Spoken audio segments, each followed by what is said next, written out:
Coup d'envoi salé des assises nationales sur l'inclusion des personnes en situation de handicap dans le secteur privé, lancé par les ministères de la Solidarité, de la Santé et de l'Industrie.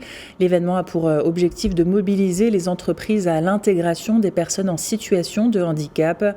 Cette rencontre s'inscrit également dans le cadre des engagements du Maroc à mettre en œuvre les dispositions de la Convention internationale des droits des personnes handicapées, les objectifs de développement durable 2030 et les dispositions du programme gouvernemental qui vise à assurer l'intégration sociale et professionnelle des personnes en situation de handicap. À ce sujet, je vous propose d'écouter la déclaration de Mia Lahlou Filali, vice-présidente de la CGEM. La thématique est مهمة بزاف حيت 7% ديال المواطنين المغاربة. Cette thématique est très importante puisque 7% des citoyens marocains sont en situation de handicap. Aujourd'hui, nous, entreprises, avons une responsabilité, mais une responsabilité conjointe avec le secteur public et les associations. On doit tous collaborer pour que ces personnes aient un niveau d'expertise, pour qu'elles puissent intégrer les entreprises. Et cela commence par l'école. C'est la pierre angulaire.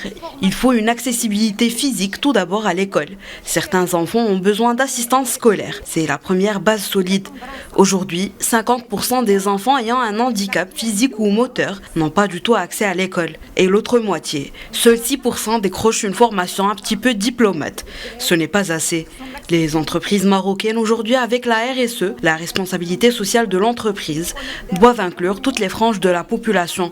Tous les Marocains doivent avoir la même chance pour l'accès au travail et l'accès aux soins. Pour qu'il y ait cet accès au travail équitable, il faut avoir toutes les personnes qui sont employables, c'est-à-dire qui peuvent produire de la valeur à l'entreprise ou l'entreprise s'adapte à déjà s'adapte sur l'architecture, l'accessibilité physique, ou s'adapte aussi en fonction du handicap, quel type de travail peut faire la personne en situation de handicap.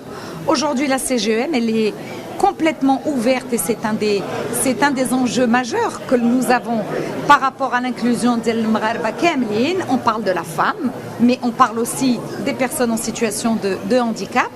Et c'est ce que nous avons proposé tout à l'heure, de créer une commission, les ONG, le public, le privé, ça doit être un partenariat public-privé pour offrir un avenir inclusif et durable l'Mgharba Kamlin.